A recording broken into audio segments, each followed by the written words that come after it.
Au sommaire de cette édition, le chef de file de l'opposition politique qui fait sa rentrée des classes, une rentrée sur fond de lecture de la situation nationale. Comme vous allez l'entendre, rien ne va au pays des hommes intègres, selon Eddy Kombouego et ses camarades. Et puis le ministère en charge du commerce en ordre de bataille contre la spéculation sur les fournitures scolaires. À l'orée de la rentrée des classes, il a fait une descente inopinée dans des commerces de la ville de Sia, sur le terrain de bons mais aussi de mauvais élèves. De la photographie au menu également avec une exposition en cours à l'Institut français de Ouagadougou. Regard croisé Afrique de l'Ouest Provence, un vernissage qui invite à la découverte de la richesse artistique et humaine de l'Afrique de l'Ouest. Merci de nous recevoir chez vous. Nous ouvrons ce journal à Kosiam, où le président du Faso a reçu ce matin la nouvelle coordonnatrice résidente et humanitaire du système des Nations Unies. Barbara Mansi est allée exposer les grandes lignes de la coopération entre son institution et le Burkina Faso. Nous en savons davantage avec Konsoun Koulibaly et Ahadi Sandamba. C'est elle, la nouvelle coordonnatrice résidente et humanitaire du système des Nations Unies au Burkina Faso. Barbara Manzi prend officiellement contact avec le président du Faso.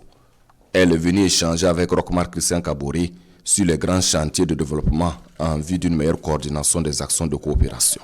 C'est important d'avoir les lignes du chef de l'État pour assurer une meilleure efficacité de tous les systèmes des Nations Unies, politique, développement humanitaire, pour mieux servir la population au Burkina Faso.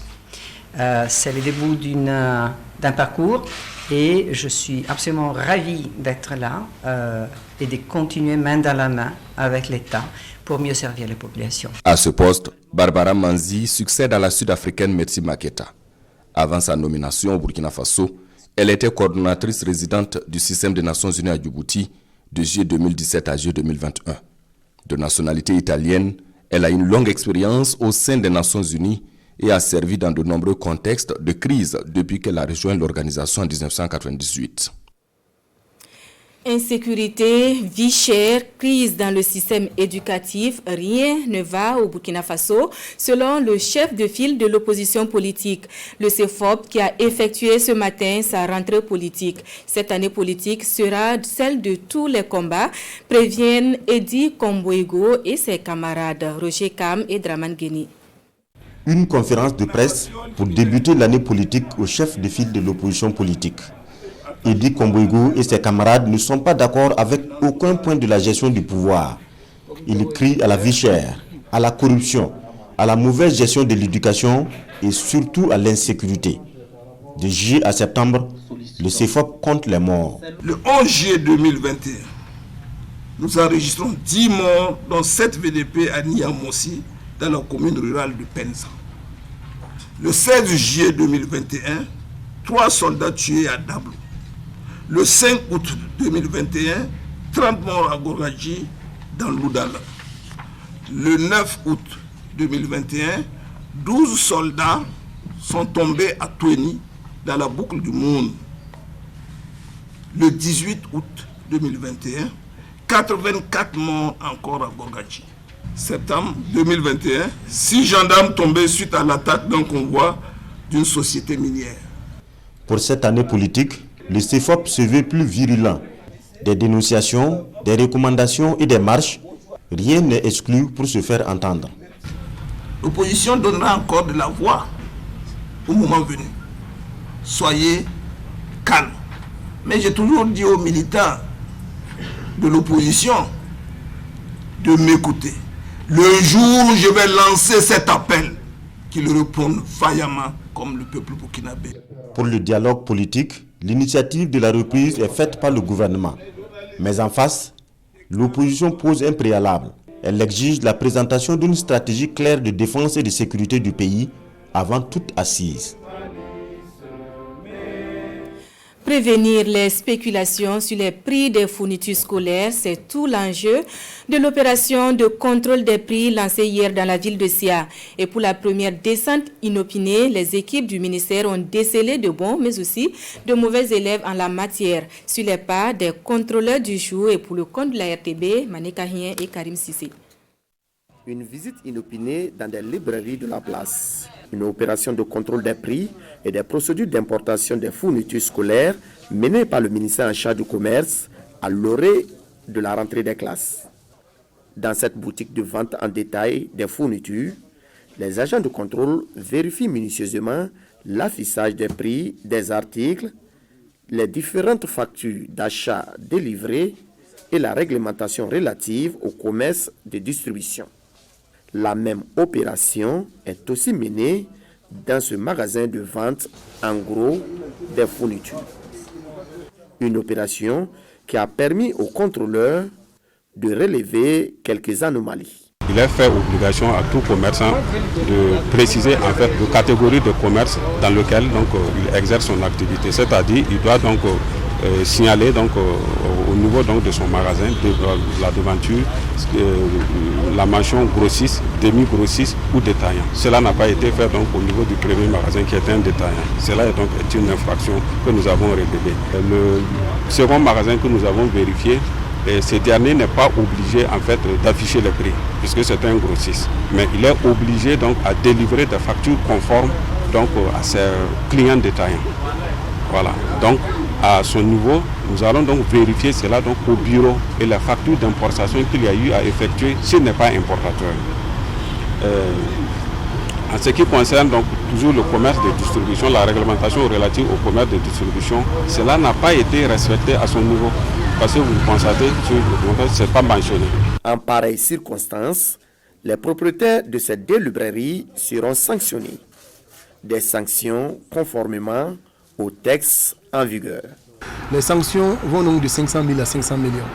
Et là, nous ne rigolons pas là-dessus parce que tous les éléments dont nous disposons en matière de nos fournitures scolaires montrent clairement qu'il n'y a pas de raison qu'il y ait augmentation des prix. Ça, c'est au moins essentiel. Et jusque-là, les détaillants, on est clair là-dessus, il n'y a pas de raison. Parce que les stocks sont là et il n'y a pas de raison particulière qu'il y ait augmentation de ces fournitures-là où les stocks sont déjà constitués. Ces contrôles de prix des fournitures qui viennent d'être lancés ici à Bobo-Dioulasso s'effectueront sur toute l'étendue du territoire national.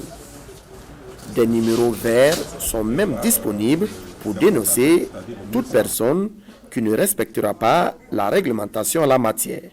C'est le 80 00 11 84 ou le 80 00 11 85. Puisque nous sommes à Sia, nous y restons pour découvrir le label Kokodonda. Et oui, le tissu qui constitue aujourd'hui l'une des identités vestimentaires du Burkina Faso est désormais protégé. Une labellisation qui devrait permettre de créer une chaîne de valeur et de permettre aux artisans de vivre de leur travail. Le logotype a été dévoilé en présence de Lamine Karantao et Ali Traoré.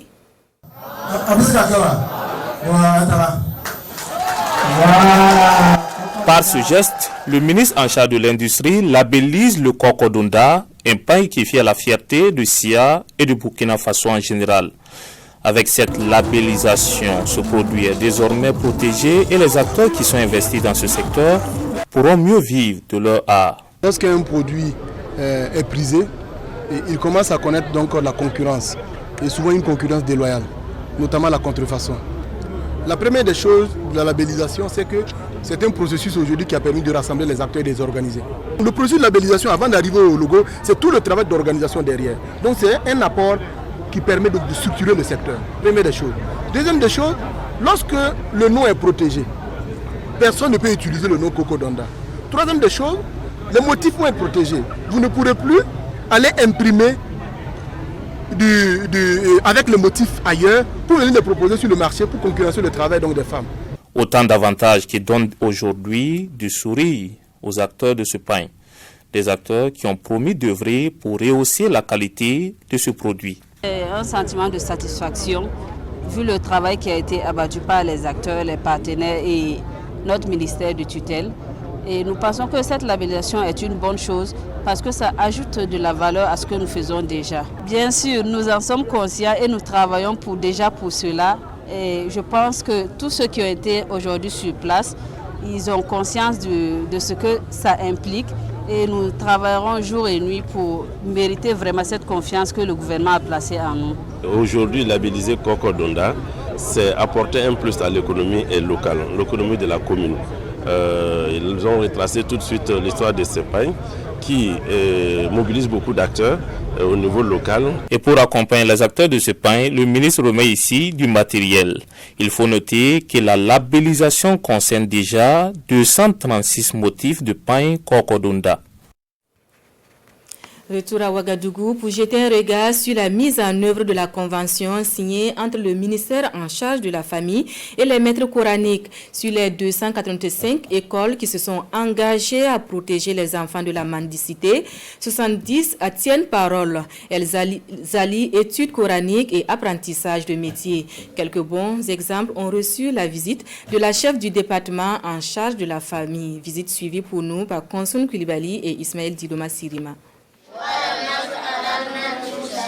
Ce foyer coranique dit non à la mendicité des talibés. Ici, le programme d'enseignement n'ouvre aucune brèche pour permettre aux apprenants de quémander. Chez le maître coranique Yaya Bara, l'étude du Coran est jumelée avec l'apprentissage d'un métier afin d'éviter que les élèves se retrouvent dans la rue.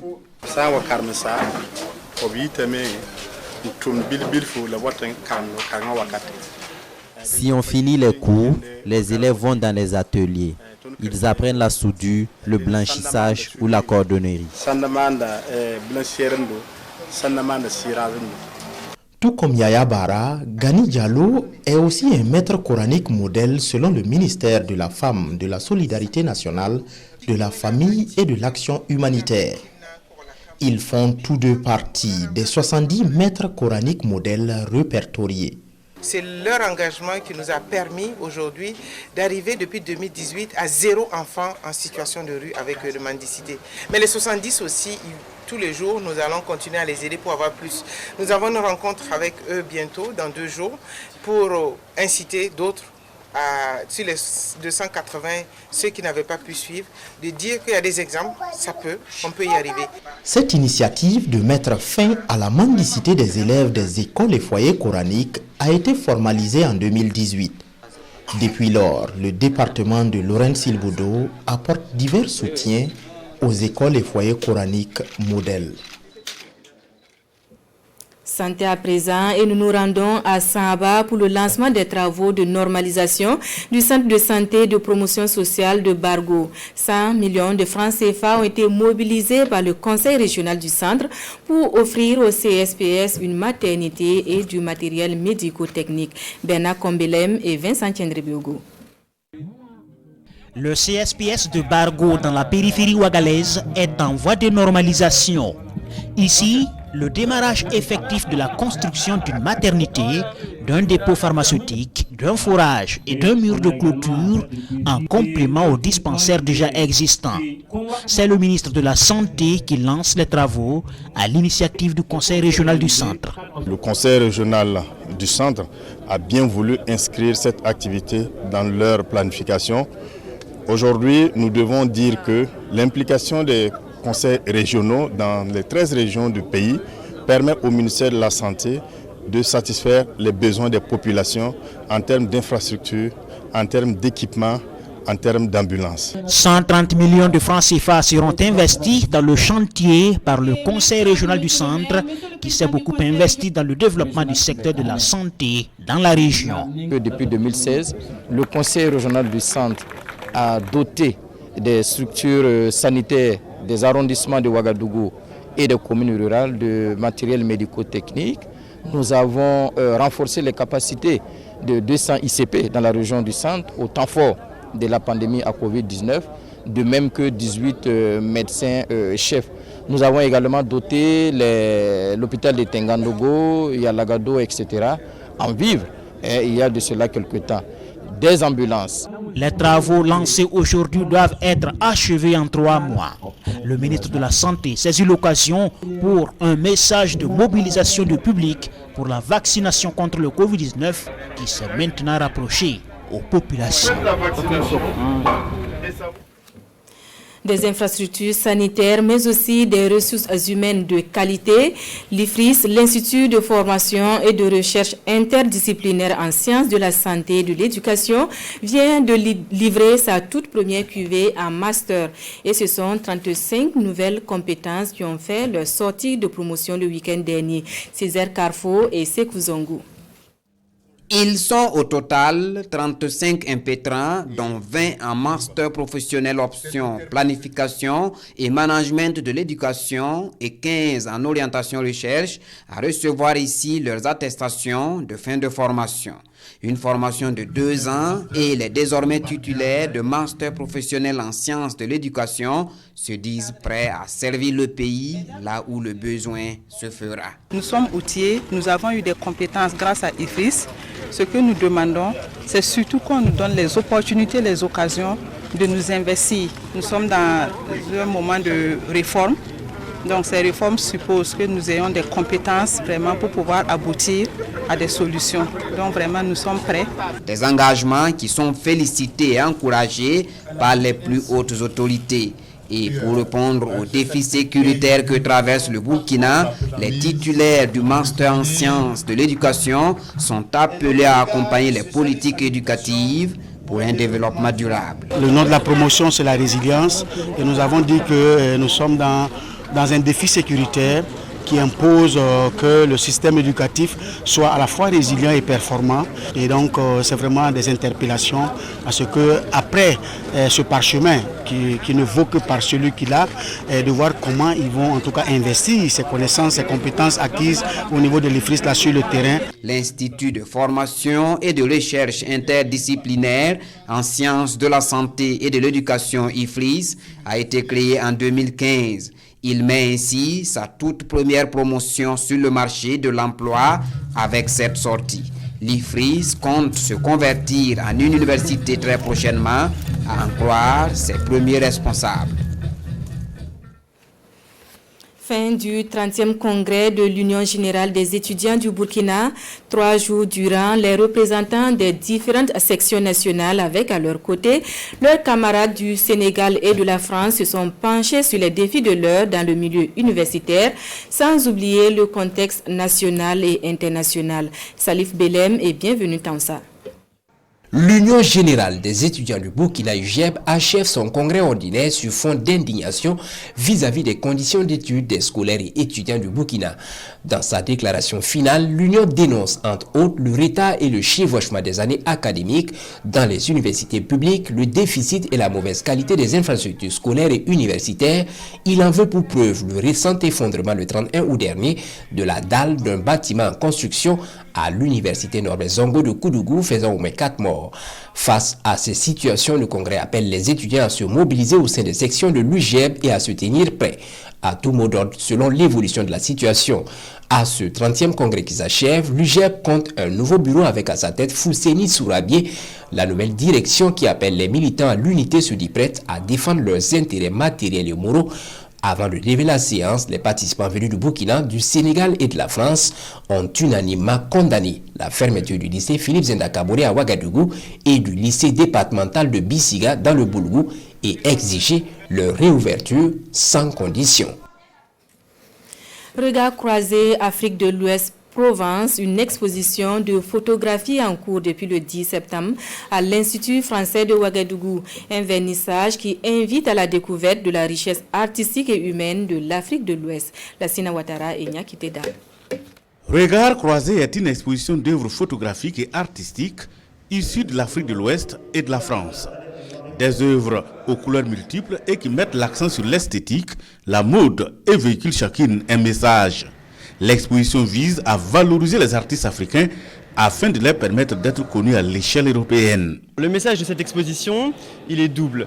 La première partie, c'est effectivement de présenter un travail pour une fois collectif, c'est d'avoir des œuvres diverses qui ne correspondent pas uniquement à un seul point de vue, avoir vraiment travaillé avec une diversité de points de vue sur le même support qu'est la photographie. Tous ces tableaux sont réalisés soit par des artistes d'Afrique de l'Ouest, donc vous avez des artistes qui nous viennent du Bénin, qui nous viennent également du Togo et du Burkina Faso, de Guinée aussi, et des artistes français. Ces photographes burkinabés, à l'instar d'autres, a eu la chance d'être sélectionnés à travers la beauté de ses œuvres. Des œuvres qui mettent en valeur les pagnes africains. Moi particulièrement, le travail que j'ai représenté, c'est faire de la photo une fête. Voilà, c'est pour cela que vous voyez sur mes photos les motifs de paille. Voilà, pour avoir l'expression africaine. C'est la première fois que j'ai un Ouagadougou de ma vie et je découvre la scène culturelle très très vivante. J'apprécie beaucoup l'œuvre de Vibian, le photographe burkinabé qui est exposé. Également, il y a un photographe malien qui est juste là, dont je découvre les œuvres. C'est la première fois que je les voyais et j'apprécie. Pour cette saison culturelle 2021-2022, l'Institut français de Ouagadougou accueille les travaux de 8 photographes africains et français selon la beauté et la qualité de leurs œuvres. Il ouvre ses portes au grand public pour cette saison d'exposition du 10 septembre au 10 octobre 2021. À présent, l'actualité vue par nos confrères de la presse écrite. Entre autres sujets à lire dans les parutions du jour, la labellisation du Cocodonda et le point sur la situation humanitaire au Burkina Faso. La revue de presse de Sékou Zongo. Le gouvernement burkinabé communique sur la situation humanitaire liée à la crise sécuritaire au Burkina Faso. En conférence de presse, le chef du département de l'action humanitaire donne des chiffres précis. 1 423 378 personnes déplacées internes à la date du 31 août dernier. Des déplacés internes accueillis dans 274 communes reparties dans toutes les régions du pays, précise Laurence Ilboudo-Marchal dans les colonnes du journal de tous les Burkinabés.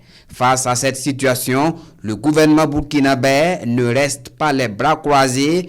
Plus de 1 300 000 personnes déplacées internes et populations vulnérables ont bénéficié d'une assistance alimentaire de 38 000 tonnes, mentionne le doyen des quotidiens burkinabés. Somme toute, pour les besoins humanitaires, le ministère projette accroître les stocks d'intervention pour l'assistance humanitaire, reprend le journal Le Quotidien dans sa parution de ce jour.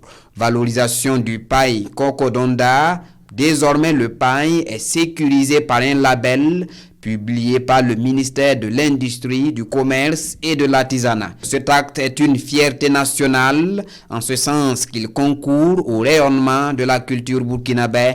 Propos de Haruna Kabouré est repris par le journal bobolais L'Express du Faso. Et pour reconnaître ce label, il s'agit de la carte du Burkina Faso avec un récipient au centre, avec des mains en train de teindre, le tout frappé de cette écriture « Teinte au Burkina Faso », décrit le journal bobolais.